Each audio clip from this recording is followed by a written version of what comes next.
Ryan Maher. What's up, man? What's up, man? Thanks for having me back. How are you? Good to see It's you guys. good to have you back.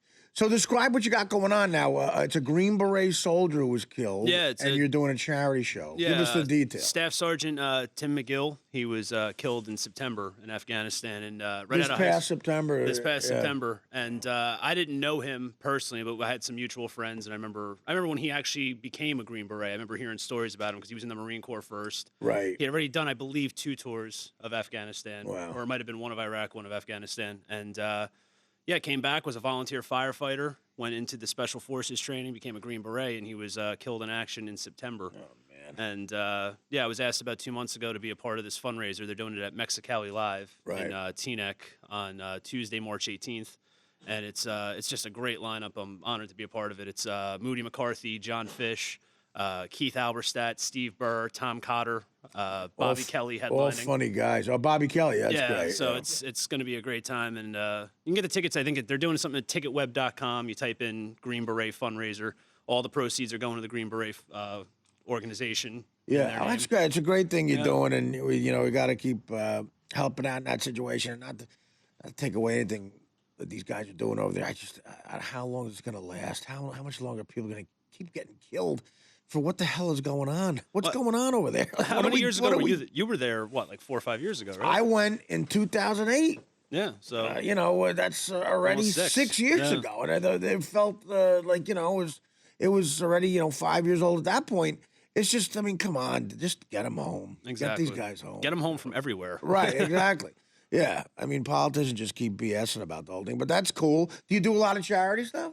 Yeah, I do a lot of, like we were talking the last time I was on about, the PBA fundraisers and different things. But this is something a little more different. This hits a little more close to home. Yeah.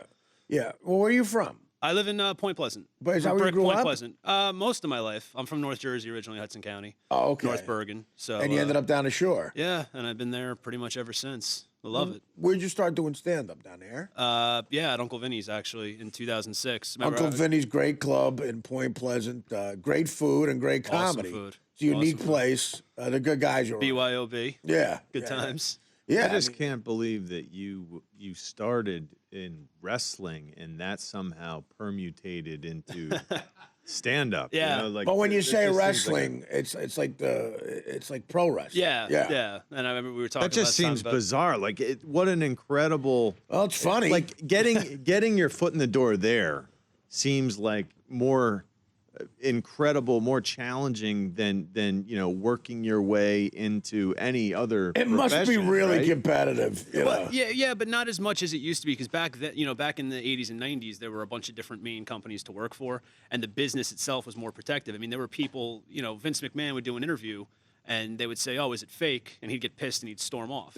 And then when they, the state athletic commission stopped regulating it, once he said, "No, we're entertainment." So once he saw that he could save some money. So, back, it really wasn't as hard when I got in as people think it was. You got to figure out what your gimmick is, and that's real competitive. When I was on the Howard Stern show, we came in contact with a guy who we had on as a guest a couple times. He was hilarious. His name was Gold Dust. Oh, yeah, Dustin Runnels. Gold Dust, okay? And he just had his face was painted gold, and his gimmick was he was the wrestler with Tourette's. Exactly. And he was popular, but he could not have phoned in the Tourette's anymore. Like on our show, all he would do was go, "Yeah, I'm going to kill this guy. I'm going to really beat this guy in the arena." Well, I remember that interview. Barely like even trying. It's like, that's the Tourette's. Well, what I remember about that interview was you were hammering him, and what I had to give him credit for was that he didn't break character. A couple times he giggled, but I was like, dude, at least, we're paying to see you wrestle. Go a little further with the Tourette's. Well, the original story, he would just go, ooh, barely move his head, They were gonna do that. He had Tourette's, but they were afraid that the organizations, for Tourette's were well, gonna he couldn't pissed. yell out, right? And then of course the Tourette's people got mad at him. So what they did was they had a thing where he got electrocuted. So they switched the story. Yeah. Right midstream, they switched. Oh no, he never had Tourette's.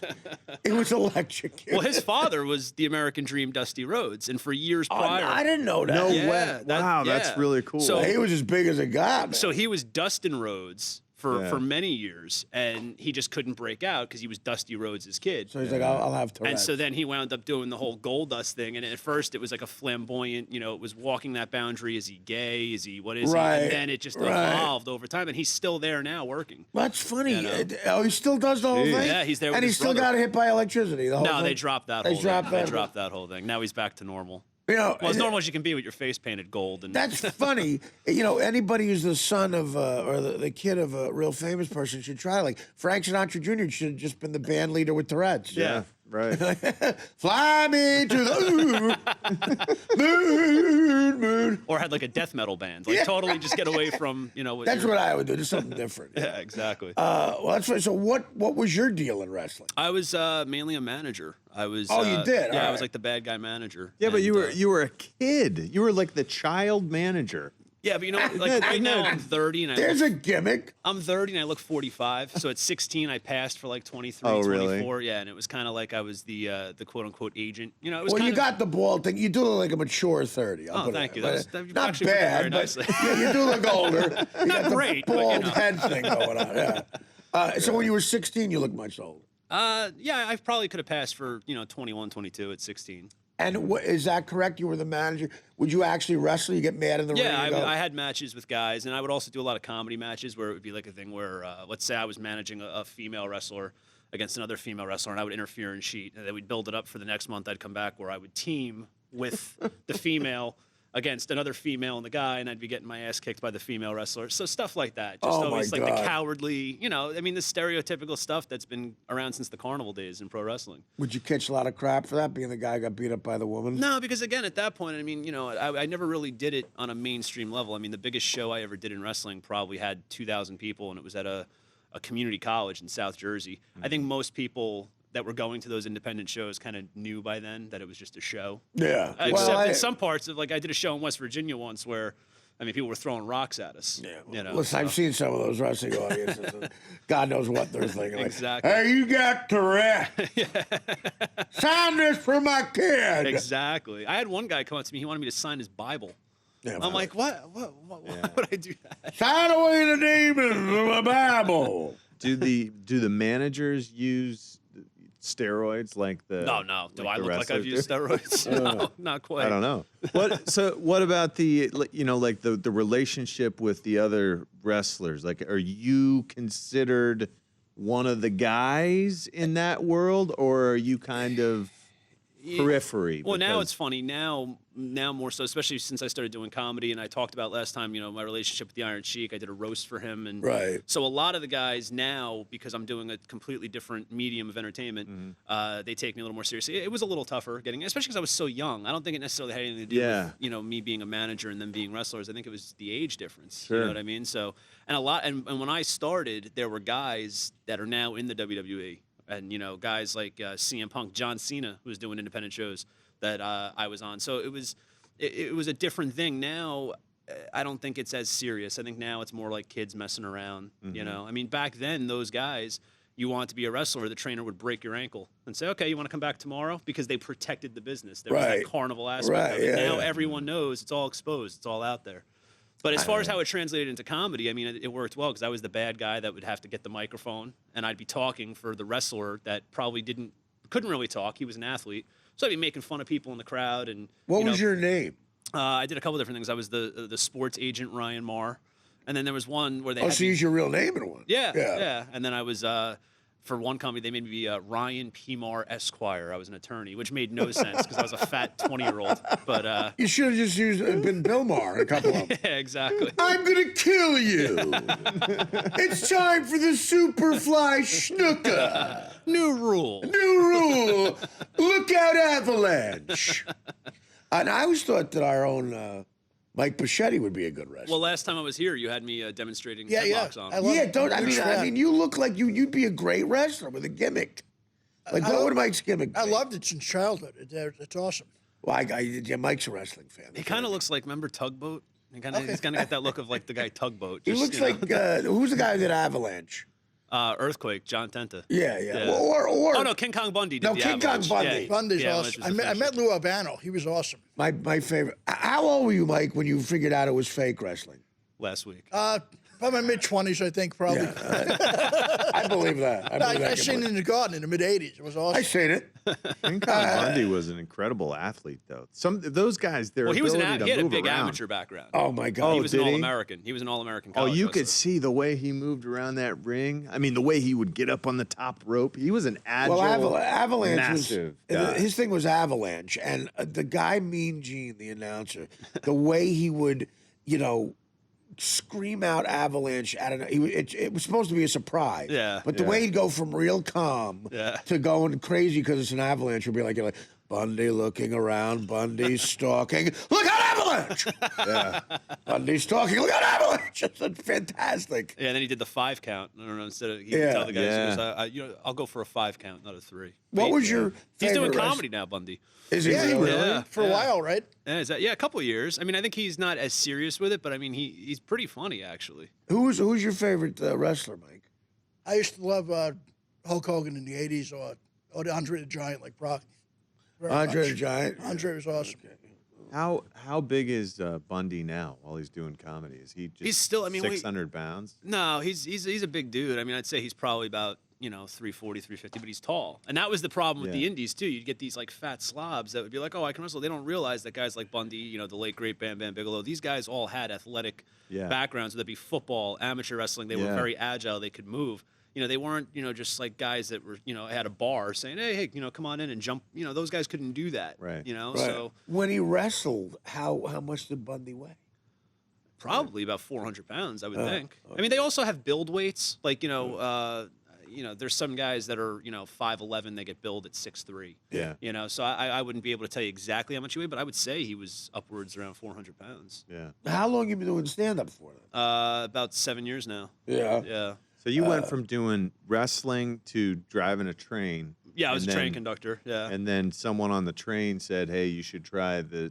Yeah, there was a try out for comic. the- There was a comic on the train, and the other conductor, brought me over to him and said, "Oh, this guy's a comic," and he was a guy who, to this day, I haven't seen since. But he was filling me with like all these grandiose stories about how he's done this, and I'm a writer for this, and the same BS that you see on the New York scene all the time. These guys, Oh, God. and but he had told me about Uncle Vinny's, and I had driven past it a bunch of times, living in that area. And I was a bouncer at Martell's Tiki Bar in Point Pleasant. Oh, wow, really? Yeah, and Martell's. I remember driving by and going, "Oh, wait, Jackie Martling is going to be here at this little place," And it Jackie was, played Martell's a lot, didn't he? Yeah. No, well, I was leaving Martell's and I was going past Uncle Vinny's. Oh, okay. And they were right, down I the think block. Jackie from used each to other. play Martell's too. He used to do stand-up. Maybe. Yeah. Wouldn't, Jackie goes everywhere. Right. Martell's a legendary place. But so I just wound up doing the open mic, and it wound up being like a tournament where each week, if you would win, you'd come back. So I won like 6 weeks in a row, and then my prize was opening for Jackie on a future show. And I'm this 22-year-old kid that thinks, yeah, I'm going to kill. But the difference was now I'm performing in front of an audience where people paid $40 a ticket. Right. Yeah, right. And I remember when Dino said to me, do 5 minutes. I'm thinking, only 5, And I went up there and I ate it. And it was the longest 5 minutes of A my life. minute in, it seems like you've been out for an hour. Dude, just the flop sweat within 20 seconds, and it was brutal. Yeah. But I loved it. I was hooked by then.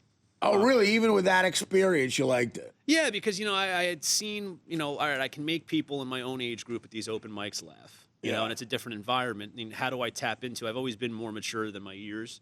So let me start, instead of talking about, the stuff that normal 22-year-olds would talk about, let me try to delve into more things. And then we try to work on my crowd work like I did in wrestling. And, and it's tough, especially in those first couple of years when you're emceeing and you're only getting a couple minutes. Because you don't know, do I do my material? MC, Do I it's mess with hard. that? I still have not perfected MCing. I was the worst MCing. I just Really? hated it. I hated it. I don't want to talk about the other people. I was like, here's this guy, here's that guy, you try to do time in between. I like doing your own set. Exactly. But that's an art, MCing. Guys really perfect it. Yeah, and I mean, I think I've always had that knack. Again, coming from wrestling, I had done ring announcing. Hey everybody, how you doing? Welcome to the show. And that's really what you're supposed to do as the MC. I mean, That's a lot perfect of guys, experience. You're right for Yeah, it. Yeah, you a got lot of guys go up there and go right into, yeah. So I was making out with this chick last week, and it's like, whoa, can we say hello? Can we get drinks? you got to say hello. You got to, you set it up for the other comics too coming on. Like you talk to the audience.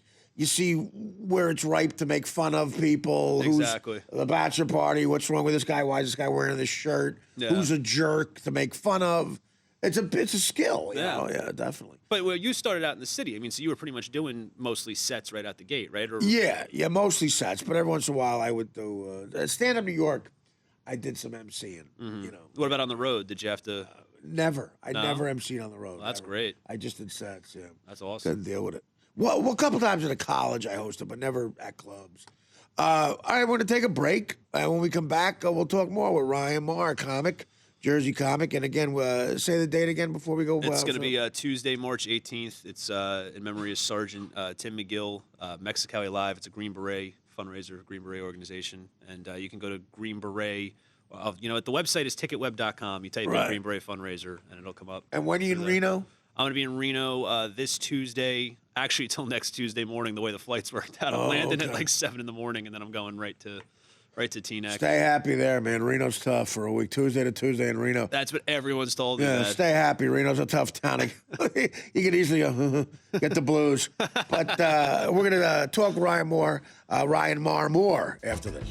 The Artie Lange Show, weeknights on Audience, only on DirecTV.